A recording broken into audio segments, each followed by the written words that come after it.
Y bueno, los que nos quedamos vamos a comenzar.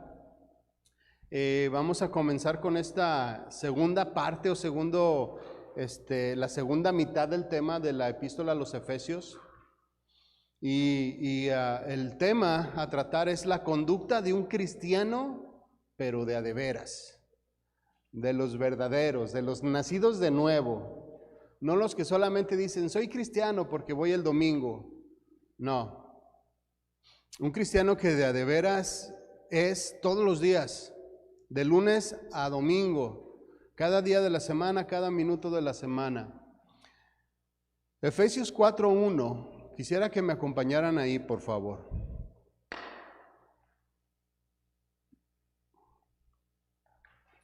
Efesios 4:1 dice ahí, el título en su Biblia, la Reina Valera, la unidad del Espíritu. Dice, yo pues, preso en el Señor, os ruego que andéis como es digno de la vocación con la que fuiste llamados. Dice el 2, con toda humildad y mansedumbre, soportándoos con paciencia los unos a los otros en amor, solícitos en guardar la unidad del Espíritu en el vínculo de la paz. Un cuerpo, un espíritu, como fuiste también llamados a una misma esperanza. Una misma esperanza de vuestra vocación, un Señor, una fe, un bautismo, un Dios y Padre de todos, el cual es sobre todos y por todos y en todos. Decíamos al principio de que comenzábamos esta enseñanza de la epístola hace algunas semanas atrás. Decíamos que esta epístola se dividía en dos mitades, tiene dos partes esenciales.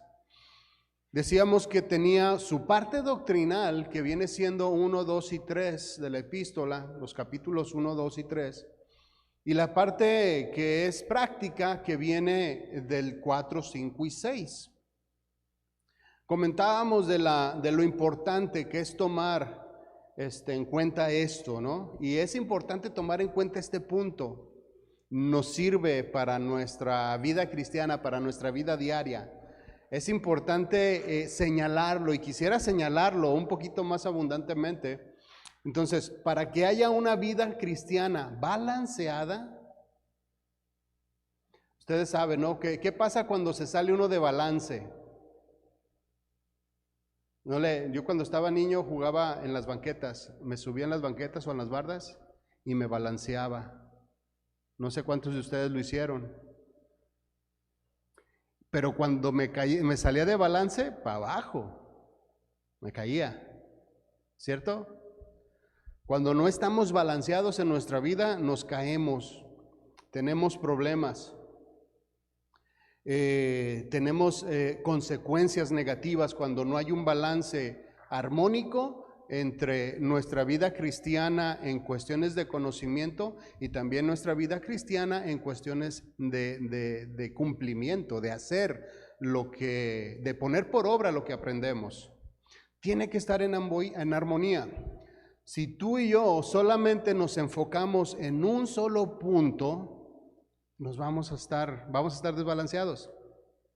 Si solamente nos enfocamos de un lado,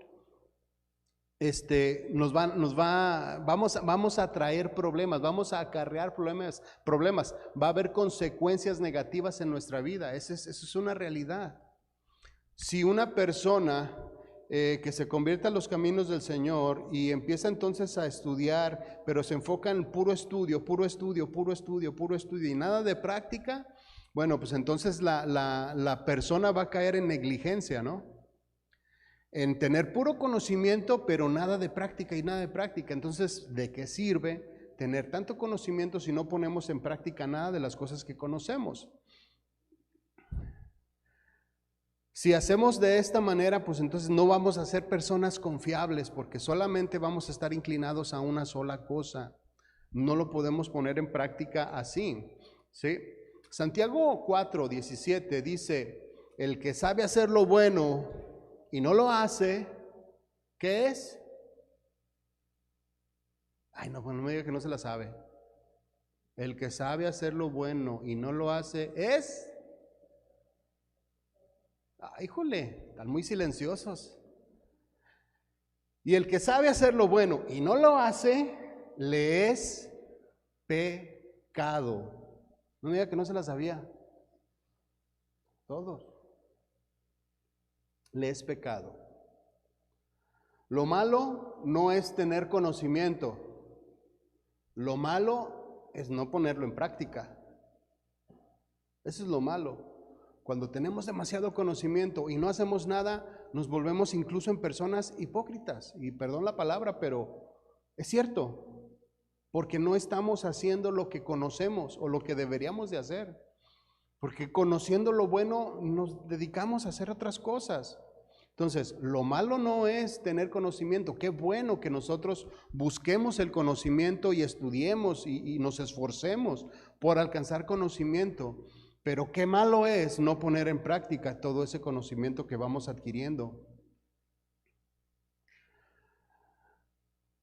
Entonces, es bueno el conocimiento, pero hay que ponerlo en práctica. Ese es si nos quedamos del lado del conocimiento. Por el otro lado, también es malo andar sin conocimiento por la vida, ¿verdad? También es malo y quizás mucho peor, porque las consecuencias de no tener conocimiento son todavía mucho más graves, porque nos metemos en muchas situaciones difíciles, muchos problemas por no tener conocimiento. Y yo creo que podemos, nada más hagamos un análisis de nuestra vida pasada. Todas las cosas que hacíamos por no tener conocimiento. Conocimiento de Dios. Todo lo que hacíamos, todas las consecuencias, todos los problemas, todas las dificultades, tanto pecado y tantas tonterías que llegamos a hacer cada uno de nosotros por no tener conocimiento. ¿Por qué es malo no tener conocimiento? Porque estamos tropezándonos todos los días, cometiendo errores, cometiendo pecados, siendo irresponsables por la falta de conocimiento. En el aspecto personal, porque vamos cometiendo errores diarios y nos afectan de manera personal a cada uno de nosotros. En el trabajo, en nuestras decisiones, en las cosas que escogemos. Y si no hay conocimiento en nuestra vida, van a ser puros problemas. En lo familiar, pues todavía peor, porque vamos a estar metiendo a nuestras familias en peligro todo el tiempo por no tener conocimiento de Dios, por no enfocarnos en estudiar, por no enfocarnos en prepararnos. Vamos viviendo la vida como el internet lo dice, como las redes sociales lo dicen, como la política lo dicta, como la moda lo dicta. Así, nada más. Pero sin el conocimiento de Dios. Vamos a enseñar cosas raras a nuestros hijos si no tenemos conocimiento. Si no hay conocimiento de nosotros, de parte de nosotros, hacia nuestros hijos, ¿qué les vamos a dar? ¿Qué doctrina rara les vamos a meter? O medias verdades de lo que dice la Biblia, porque si yo no tengo conocimiento, no tengo compromiso con Dios, entonces le enseño una media relación a mi hijo con Dios. Es imposible pretender que nuestros hijos sean el día de mañana personas entregadas al 100% al Señor si solamente le enseño la mitad. No se puede. En lo ministerial, todavía también otro problema. Cuando no tenemos conocimiento de Dios, en lo ministerial, pues nos vamos con doctrinas raras, fábulas, cuentos, igual tendencias, modas, lo que vemos que el movimiento o el movimiento que está funcionando en tal o cual iglesia y lo queremos meter a la congregación. Iglesias llenas de personas que no conocen de Dios o que lo conocen a medias o que lo conocen de manera errónea. Si los dirigentes de las iglesias no tienen el conocimiento, ¿qué les van a enseñar? ¿Cómo enseñar a un Dios que no conocen? Sí, entonces es importante, tanto una cosa como la otra. Las dos cosas tienen que ir en armonía en nuestras vidas, conocimiento y práctica. Balance perfecto para nuestras vidas. Si hay conocimiento y practicamos ese conocimiento, entonces nuestros hijos van a crecer sanos, con toda la verdad de Dios en sus vidas, en sus corazones. Y entonces sí podemos decirle al Señor, pues te enseñé lo bueno, te enseñé lo que es correcto. Y eso mismo que tú le enseñaste, esas verdades bíblicas que tú le enseñaste, si se pierden en algún punto de su vida, esas mismas verdades bíblicas los van a traer. Pero si no se las enseñamos, por falta de conocimiento, ¿cómo van a regresar? ¿Por dónde le van a dar? Claro que Dios tiene misericordia. Así como a nosotros nunca nos enseñaron, porque no fuimos nacidos en una iglesia cristiana, igual el Señor tiene misericordia y puede traer a nuestros hijos, y puede traer a nuestros padres, y puede traer a nuestra familia, puede traer a nuestros amigos, pero todos cacheteados y golpeados, como llegamos muchos de nosotros.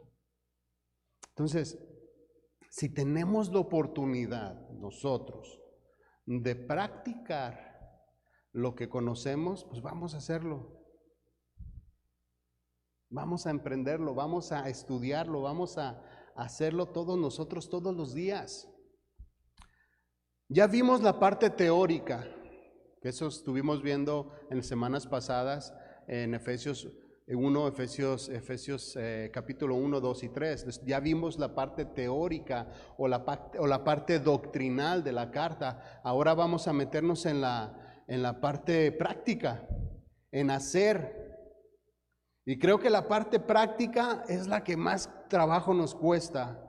No sé usted, pero sí, a mí sí. La parte práctica es la que más trabajo me cuesta a mí hacer. Yo creo que a todo ser humano le cuesta trabajo hacer las cosas, poner en práctica, poner por obra lo que conoce. Y no solo en cuestión de la palabra de Dios, yo pienso que en todas las áreas de nuestra vida nos cuesta trabajo poner en práctica las cosas que aprovechan para nosotros. ¿Cuántos videos han visto de ejercicios? Ya tiene su rutina, su playlist ahí en su teléfono, de rutinas de ejercicios o de comidas saludables. Pero, ¿cuántos? Y lo digo por mí también. ¿Cuántos hemos hecho caso a eso de playlist? ¿Cuántas veces, cuántos días a la semana o cuántas semanas hemos completado esas tareas? Entonces, no nada más es lo bíblico, también en todas las áreas de nuestra vida nos cuesta trabajo ser disciplinados, nos cuesta trabajo atender a lo que está bien, a lo que es bueno.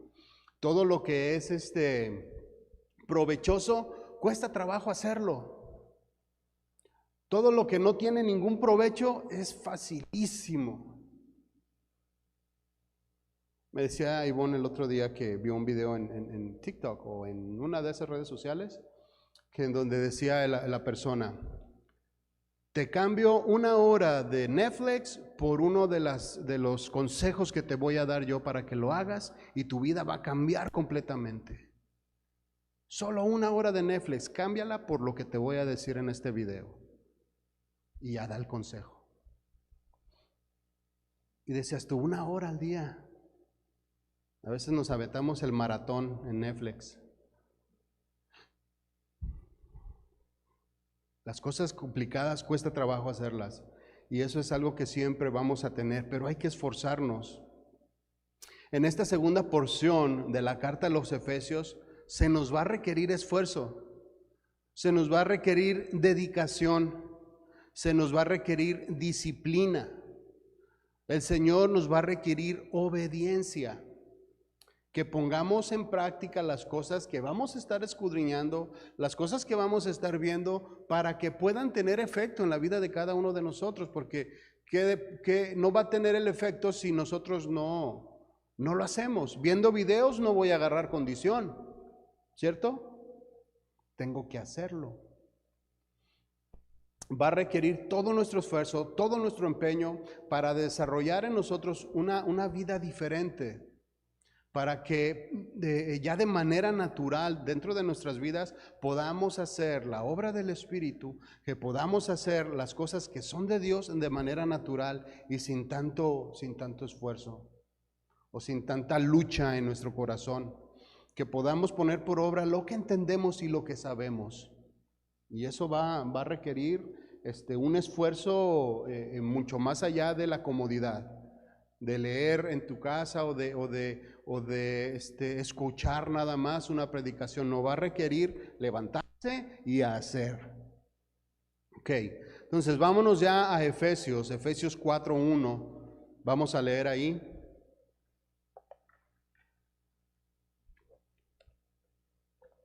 Dice: yo pues, preso en el Señor, os ruego que andéis como es digno de la vocación con que fuiste llamados. En esta primera parte o sección del capítulo 1, del versículo 1, perdón, dice: yo pues preso en el Señor. Pablo, como ya lo había mencionado anteriormente, no se estaba refiriendo a que estaba preso en la cárcel. Esa no es la expresión que él estaba haciendo. Él se estaba refiriendo que estaba preso voluntariamente a la disposición del Señor. Era dispuesto estaba preso a la voluntad de Dios. Estaba preso en ministrar el evangelio. Aunque sí estaba preso en la cárcel, pero él se estaba refiriendo que estaba preso era cautivo de su voluntad, cautivo de sus deseos, cautivo de las cosas que él personalmente quería hacer y las había puesto a los pies del Señor Jesucristo, a lo que él quisiera, preso en su voluntad, preso a lo que él quisiera hacer, a lo que él dijera. Está hablando de una vida dedicada al servicio a Dios. Veamos en las reuniones pasadas que a él le fue revelado este misterio de la ministración a los gentiles por medio del Señor Jesucristo. Él tenía que ir, o él recibió este trabajo, esta encomienda de ir y predicar el evangelio a los gentiles, a todo el mundo. A eso se está refiriendo, preso en eso, preso en todo ese trabajo, preso en ir 3 viajes misioneros en donde caminó. Estaba leyéndolo otra vez, pero no recuerdo exactamente, no sé si 14,000 y tantos kilómetros o millas, no, kilómetros, no recuerdo exactamente el dato, pero fue una cantidad grande de kilómetros que él tuvo que caminar para estar haciendo el trabajo ministerial. Preso en eso, preso en el trabajo, preso en predicar el evangelio, a donde quiera que él estuviera, iba y predicaba a judíos y a gentiles, agarraba parejo. A eso se estaba refiriendo, al trabajo que tenía que hacer de ministrar a las personas. Primera de Corintios 11:1 dice: sed imitadores de mí,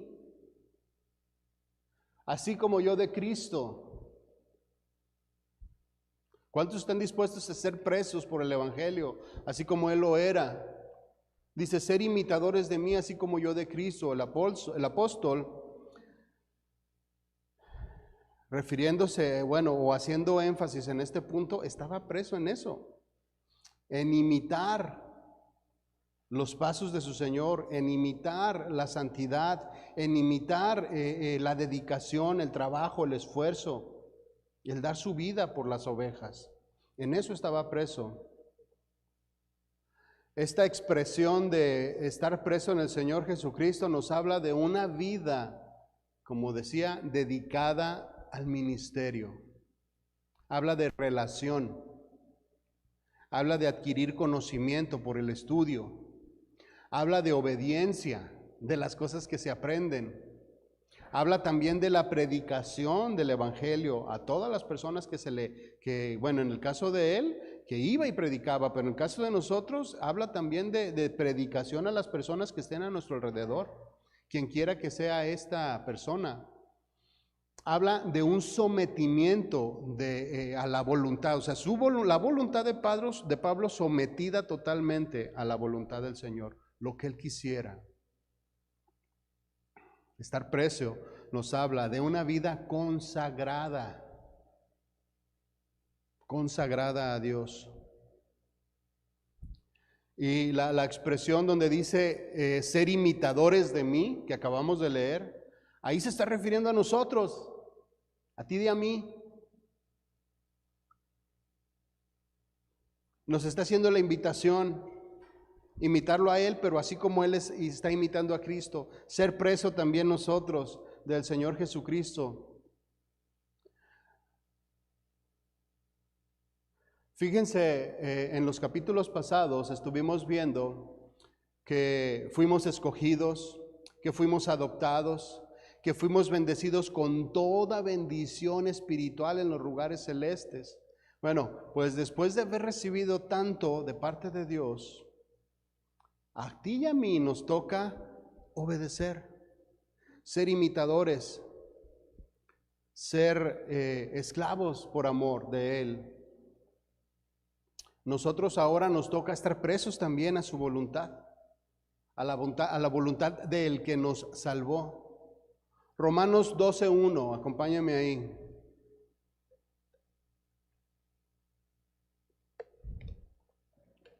Romanos 12:1 dice, así que, hermanos, os ruego por las misericordias de Dios, dice, que presentéis vuestros cuerpos en sacrificio vivo, santo, agradable a Dios, que es vuestro culto racional. ¿Qué es en sacrificio vivo? ¿A qué se está refiriendo? Sacrificio vivo se está refiriendo al servicio a Dios. Un servicio voluntario, un servicio sometido, un servicio fiel, sometido a su voluntad. Sacrificios vivo nos habla de ser esclavos por amor, de que ya no vives tú, ya no es lo que te gusta, lo que quieres, lo que pretendes, sino que lo has sustituido o lo hemos sustituido por lo que Dios quiere, por lo que a Dios le gusta, por lo que Él quiere hacer conmigo, por a donde quiera Él llevarme. Lo que quiera Él que yo pase, que yo haga, eso es ser, a eso habla el sacrificio vivo. Una voluntad sometida por completo a la voluntad de Dios. Dice ahí también santo, agradable a Dios. ¿Qué es esto? Con pureza. Pureza y santidad, con sinceridad de corazón. Sin doblez, sin doble ánimo, sin doble cara, sin una doble naturaleza, sino santo y agradable delante de Dios. Recuerden que Dios puede ver y conoce toda nuestra vida por completo. La puede ver de manera transparente y sabe lo que hay en nuestro corazón.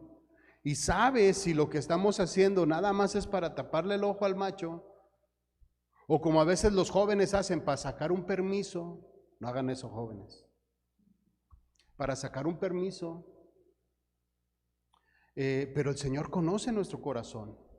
Santo y agradable a Dios, es con pureza. Y también dice que es vuestro culto racional, que quiere decir con entendimiento. Como decía hace rato, no solamente nada más hacer por hacer, no solamente decidir por decidir, no solamente enseñar por enseñar, sino con conocimiento, con culto racional, con entendimiento, obediencia a Dios. Con entendimiento, sometimiento a sus leyes y a sus estatutos. Aquí en esta expresión podemos también podemos ver o detectar el balance que debe de existir en nuestras vidas entre conocimiento y práctica, con un culto racional, un balance perfecto. En la segunda parte del verso 1, también el apóstol nos exhorta a que nuestro servicio sea agradable delante de Dios. Dice en la segunda parte, bueno, vamos a leerlo todo el versículo 1. Dice, yo pues preso en el Señor, dice la segunda parte, os ruego que andéis como es digno de la vocación con que fuiste llamados. Que andéis como es digno. Vamos a rascarle poquito aquí. Vamos a escudriñar poquito aquí. ¿A qué se está refiriendo que andéis como es digno? Está diciendo que nuestro servicio, que nuestro andar tiene que ser a la altura del que nos ha llamado, a la altura del que te llamó, a la altura del que te salvó, a la altura del que dio su vida por ti y por mí. Que andéis como es digno de la vocación con que fuiste llamados, a la altura.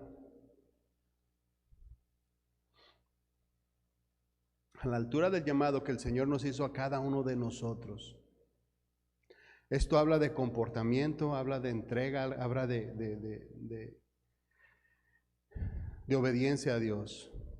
Habla de nuestro andar de día con día. Por eso decía al principio, de esta segunda parte de la epístola a los Efesios nos va a requerir un esfuerzo. No podemos ser ligeros con el Señor en esta porción. ¿Cómo vamos a estar a la altura del que nos llamó si somos ligeros en nuestras convicciones? No podemos ser ligeros en nuestras convicciones. Tenemos que ir todavía mucho más arriba de lo que normalmente hacemos.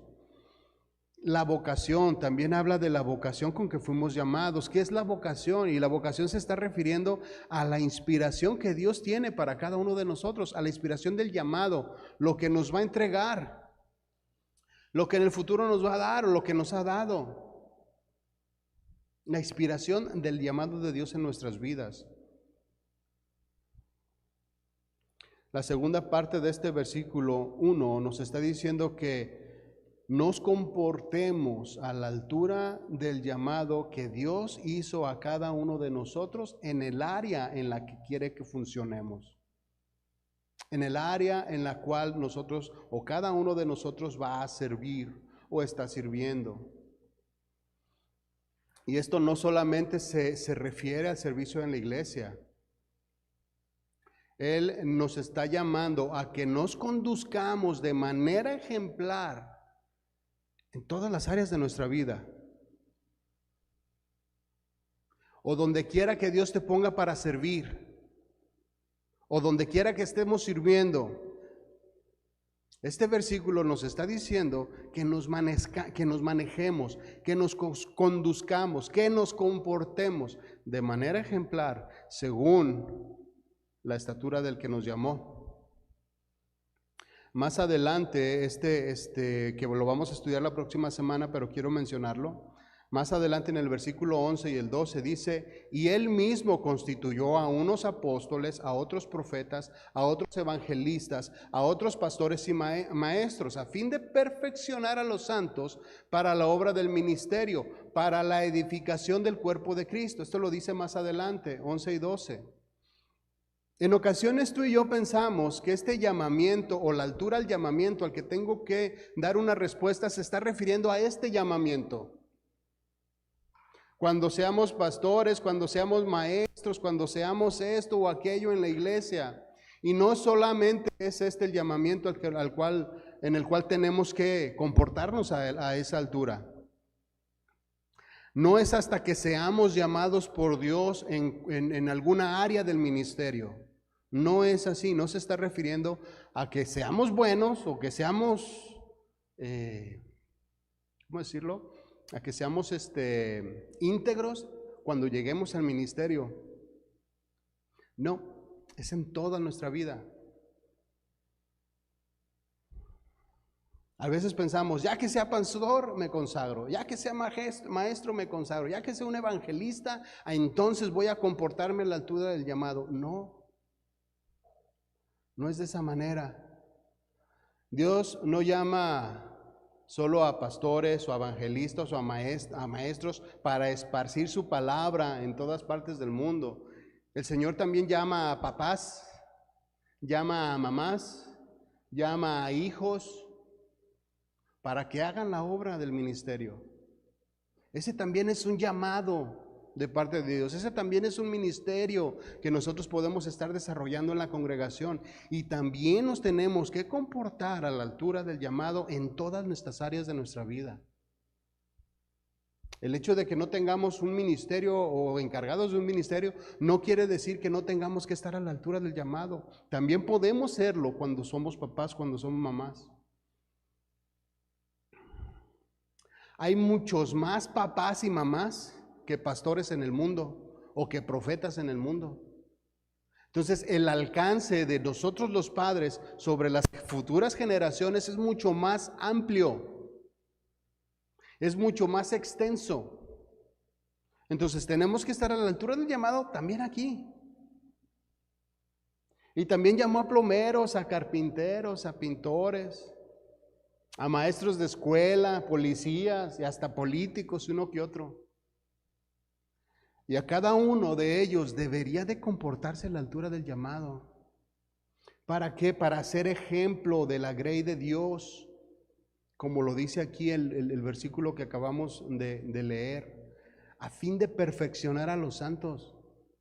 No solamente los maestros, no solamente los pastores, no solamente los profetas, sino todos nosotros tenemos la responsabilidad de vivir apegados a el llamado, a la altura del llamado que el Señor nos puso en nuestras vidas y de esa manera ser mucho más extenso. El trabajo desde el púlpito es mucho menor. Por ejemplo, aquí yo nomás soy uno, pero están todos ustedes.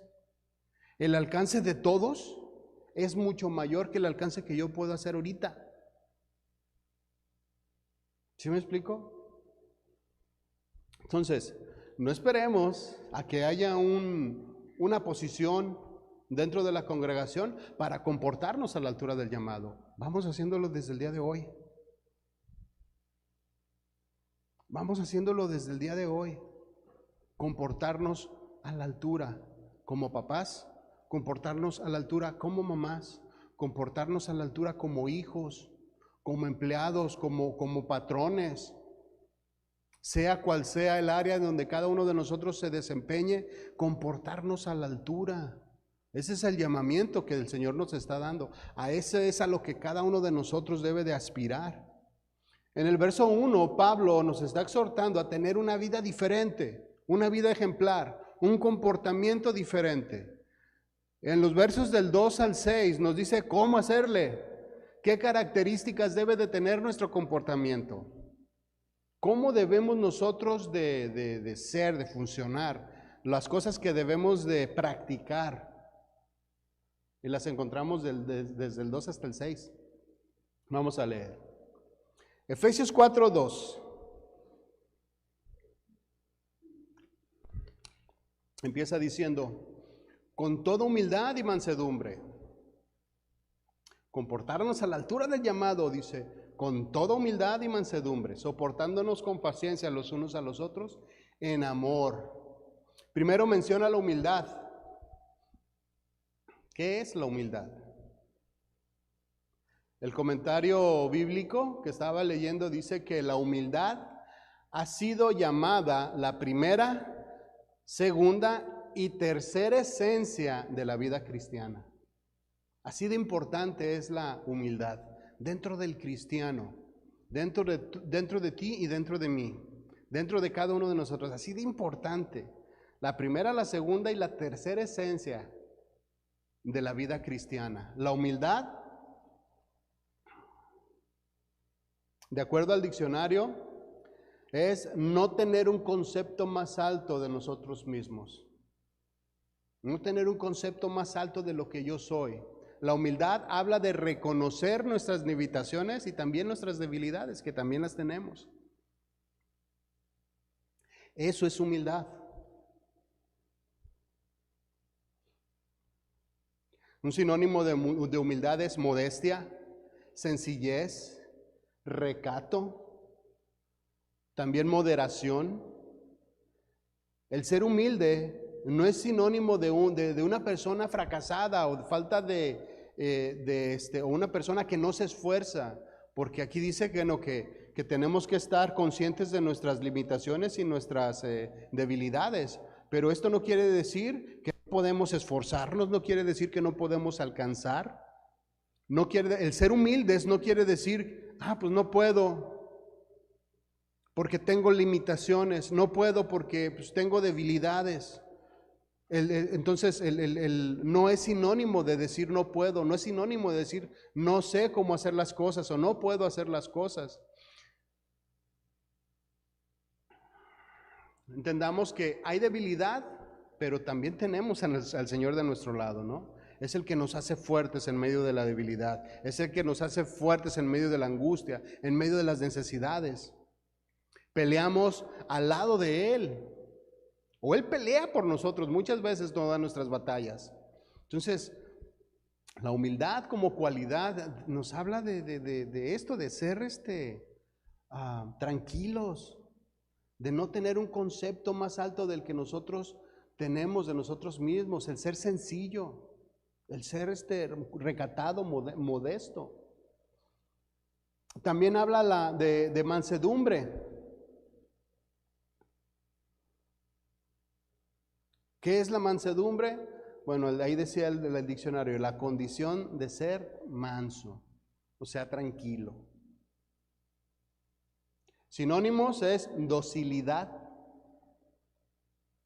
sumisión, habla de sometimiento, habla de la misma palabra humildad, habla de transigencia, o sea, es una persona con la que puedes tener una conversación, suavidad, benignidad, afabilidad, todo esto es parte de la mansedumbre.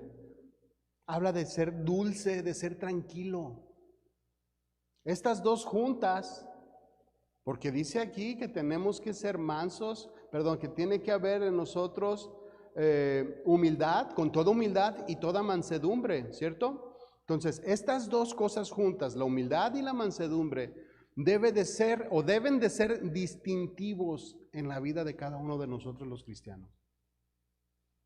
Se deben de notar, deben de formar parte. La humildad y la mansedumbre con todas las sinónimos que acabamos de leer. Entonces, un cristiano debería de ser una persona modesta, una persona tranquila. A eso se está refiriendo con toda humildad y mansedumbre. Una persona modesta, sencilla, tranquila, que se sabe comportar, que se sabe dirigir, que se sabe moderar. No explota. Lo contrario a esto es una persona que se exalta fácilmente. Una persona que no es tranquila se exalta fácilmente. Grita cuando la tratan mal o cuando no recibe lo que quiere. Pelea. ¿Sí? Un cristiano de verdad, una persona modesta, sencilla, tranquila, no se exalta fácilmente, no grita, no pelea cuando hay una disputa o cuando hay un malentendido. Además, un cristiano con estas características es una persona dócil, sumisa, sometida, afable, apacible, dulce, con la que se puede platicar, con la que se puede dialogar. Y cómo Pablo menciona estas dos características al principio, como parte esencial de la vida de cada uno de nosotros. No es una persona intransigente que en vez de platicar grita, con la que no se puede hablar porque no llegas a ningún acuerdo. Y aquí viene la pregunta obligada, ¿de qué tipo de cristianos somos nosotros? ¿Del que se comporta a la altura del llamado? ¿O somos cristianos que no tienen humildad y que no tienen mansedumbre? Y ahí cada quien se puede contestar y cada quien escudriñe su corazón a ver cómo está en su vida. Déjenme leerles lo que el diccionario dice de lo que no es humildad y la mansedumbre. Es totalmente lo contrario. Lo contrario a la humildad es soberbia, es vanidad, es arrogancia, altivez, altanería. Eso es lo contrario a una persona humilde. Eso no lo debe de tener un cristiano, un verdadero hijo de Dios. Lo contrario a la mansedumbre es fiereza, es bravura, es ira, es enojo. Eso es lo contrario a la mansedumbre. Y la combinación de estas dos dentro de la vida de un cristiano, si se puede decir que es cristiano, sería un cristiano soberbio, un cristiano vanidoso, arrogante, altanero, altivo, que además es iracundo, conflictivo, agresivo, gritón, que no se le puede decir absolutamente nada porque inmediatamente arde en furia. Así como la combinación tanto de la humildad y la mansedumbre tiene que ser la base de la vida de cada uno de nosotros los cristianos, el no tenerlas nos convierte en lo que acabamos de leer. Cristianos que no parecen que son cristianos. Una persona que en vez de edificar destruye. Una persona que en vez de juntar desparrama. Con toda humildad y mansedumbre, también dice, soportaos con paciencia los unos a los otros en amor. Una persona dócil, una persona sencilla, una persona amable, sí puede soportar con paciencia a los demás. Sí puede soportarlos en el amor de Dios a los que están a su alrededor, porque tiene estas características. No se irrita fácilmente, tiene paciencia, reacciona tarde, tiene la capacidad de controlarse, conoce también sus limitaciones y no se exalta en sobremanera. Una persona dócil, una persona amable y sencilla, sí puede soportar con paciencia a las demás personas. Por el contrario, una persona que no tiene estas características inmediatamente se molesta, inmediatamente reacciona. Una persona que no tiene estas cualidades pierde el control fácilmente. Ante cualquier discusión, ante cualquier desacuerdo, pierde inmediatamente el control. Colosenses 3:12 habla también de este punto y nos exhorta. Dice ahí, vestíos pues. ¿Qué es esto? Vestíos pues, está hablando de vestirnos de un cambio de naturaleza, ropas nuevas. Lo viejo quedó atrás. He aquí todas estas cosas son hechas nuevas. De eso se está refiriendo. Vestíos pues como escogidos de Dios, santos y amados, de entrañable misericordia, de benignidad, de humildad, de mansedumbre. Volvemos a ver las mismas dos aquí juntas. Humildad y mansedumbre, de paciencia, soportándoos unos a otros y perdonándonos unos a otros si alguno tuviera queja contra otro. Dentro de la congregación siempre va a haber quejas, siempre va a haber situaciones, siempre va a haber dificultades, y dependiendo de lo que haya dentro de nosotros es como vamos a reaccionar. ¿Recuerdan el problema que tuvieron Abraham y Lot ahí con sus encargados, con sus criados? Que los criados que no tuvieron estas características inmediatamente crearon un conflicto que resultó en una separación. Y aunque Abraham no perdió el control, se mantuvo ecuánime, se mantuvo tranquilo, no fue, aunque tenía la autoridad de Dios, porque el llamado era Abraham, no Lot, tenía toda la autoridad y el respaldo de Dios, le dijo, escoge tú. Tranquilo, afable, soportando con paciencia a su sobrino y a sus criados. Y bueno, el resultado lo vemos, ¿no? O lo sabemos, cómo Abraham fue prosperado y cómo Lot escogió para sí mismo la perdición. En Colosenses 3, 5, 17, toda esta parte de todo esto que leímos ahí, es solamente esta pequeña porción, pero también en toda esta parte de la Escritura, refuerza de manera muy puntual el punto que estamos hablando ahorita. Lo pueden leer después en su casa, Colosenses 5:17, del 5 hasta el 17. Y nos refuerza esto lo que estamos hablando. Entonces, mis hermanos, nuestro comportamiento tiene que ser ejemplar. Si te voltean la cara, pues tú no hagas lo mismo. Si te sacan la lengua, pues tú no la saques. Tú mantente en paz, mantente tranquilo, mantente ecuánime, mantente en orden. Si te responden mal, tú no respondas igual. Romanos 12, 17 y 18, en la Nueva Biblia Viva, dice: nunca le pagues a nadie mal con mal.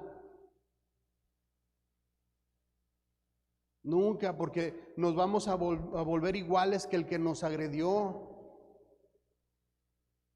Si un gritón grita y tú gritas, te conviertes en un gritón. Si una persona te golpea y tú le resigues, pues te vuelves un iracundo, un peleonero junto con él. Si la persona te habla maldiciones y tú contestas con maldiciones, pues te vuelves igual que él, o nos volvemos igual que él. Por eso dice aquí: nunca le pagues a nadie mal con mal. Al contrario, dice esta versión, busquen hacerles el bien a todos. Clarito, ¿verdad? Busquen hacerles el bien a todos. Procuren en lo que sea posible estar en paz con todo el mundo. Hace rato decía, le vamos a tener que echar ganas. En esta porción de la Escritura vamos a tener que poner por obra lo que conocemos. Nos vamos a tener que esforzar. Vamos a tener que dar la milla extra. Vamos a tener que cambiar muchas cosas. Y esta es una de ellas solamente. Procuren en lo que sea posible estar en paz con todo el mundo. Sigamos adelante. Efesios 4:3. Dice: solícitos en guardar la unidad del Espíritu, que es el vínculo de la paz. Solícitos habla de poner empeño, de ser diligentes. Habla de hacer nuestro mejor esfuerzo para guardar la armonía entre nosotros los hermanos. Lo mejor que puedas dar, lo mejor que puedas entregar. Aún a pesar de que te falten al respeto, aún a pesar de que te digan alguna cosa, aún a pesar que dentro de la familia haya situaciones difíciles, nosotros tenemos que mantener el vínculo de la paz. Segunda de Timoteo 2:15, en la Nueva Biblia Viva, dice: haz todo lo que sea posible para presentarte ante Dios aprobado. Todo lo que sea posible. Lógicamente lo imposible se lo dejamos al Señor, ¿no? Señor, haz la obra, porque yo hasta aquí puedo llegar, hasta aquí puedo intervenir. Pero Señor, tú haz la obra. Pero dice aquí: haz todo lo posible, todo lo que esté dentro de ti. Gástate hasta el último centavo en el esfuerzo para presentarnos a Dios como obreros aprobados, como un obrero que no tiene de qué avergonzarse, que interpreta correctamente la palabra de Dios. Tengan en cuenta, mis hermanos, que aquí está hablando Pablo a los efesios. Les está hablando a los de Éfeso, que recuerden que era una iglesia en donde había tanto gentiles como judíos, y que no se llevaban entre sí, y que les está exhortando para que tengan unidad, para que tengan armonía. O sea, imagínense lo difícil que era para ellos entrar en esta armonía entre gentiles y judíos. Nosotros no tenemos esa diferencia con ninguno de nosotros. Tenemos las mismas nacionalidades prácticamente. Todos nosotros hemos venido desde nuestros países de origen, tenemos muchas cosas en común. O sea, para nosotros debería de ser todavía mucho más sencillo que lo que fue para ellos, juntarse y tener armonía. Es la verdad. Imagínense, o sea, los judíos a los gentiles los veían como perros, o peor. ¿Recuerdan aquella oración que les decía? Señor, no me hagas ni, ¿cómo era? No me hagas ni mujer, ni perro, ni gentil. O te doy gracias porque no soy mujer, ni perro, ni gentil. O sea, imagínense la separación que existía entre unos y otros. A ellos les está diciendo que tengan armonía, que se esfuercen, que haya paz entre ellos, que se busquen, que se perdonen, que no tengan un alto concepto de sí mismo, los judíos sobre los gentiles. Entonces, en teoría, debería de ser más sencillo para nosotros. Último, ya para irnos, dice, un cuerpo, un espíritu, como fuiste también llamados a una misma esperanza de vuestra vocación. Un Señor, una fe, un bautismo, un Dios y Padre de todos, en el cual es sobre todos y por todos y en todos. Una misma fe, un mismo espíritu, un mismo cuerpo, un mismo llamamiento, una misma doctrina, un mismo pueblo, una misma iglesia, mis hermanos.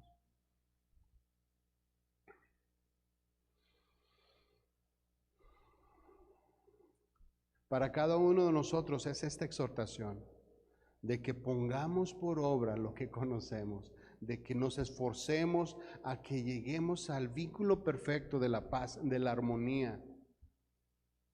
Que no tengamos un alto concepto de unos y otros, que todos seamos y nos veamos con respeto, con unidad, con integridad, para fin de presentarnos como una iglesia aprobada. Porque dice aquí el 5 y el 6, es un solo Señor, no está dividido, es una sola fe en la cual creemos todos nosotros, es un solo bautismo, es solo un Dios y Padre de todos nosotros. Debería de haber, y no quiero decir que no la haya, pero debería de haber todavía mucho más unidad, mucho más armonía, mucho más compañerismo entre todos nosotros. Dios y Padre de todos, que es sobre todos nosotros. Amén. Ese es el mensaje de hoy. Vamos a dejar la otra porción para la próxima que nos toque Efesios. Y le voy a pedir que incline su rostro así como están y vamos a orar. Señor, te damos gracias.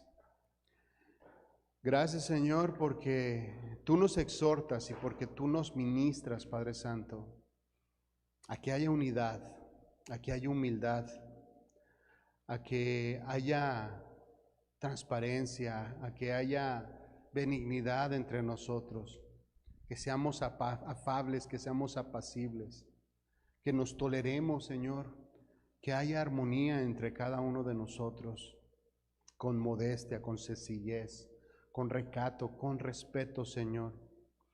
Gracias, Padre Santo, porque nos llenas, porque nos enseñas y te pedimos, Señor, que podamos desarrollar estas dos virtudes, la humildad y la mansedumbre, que podamos cada uno de nosotros aprender, Señor, a ser mansos y humildes de corazón y también a ser tranquilos, dóciles y sencillos. Señor, ayúdanos para que nuestro trato entre cada uno y otro, Señor, sea siempre de la mejor manera, Señor.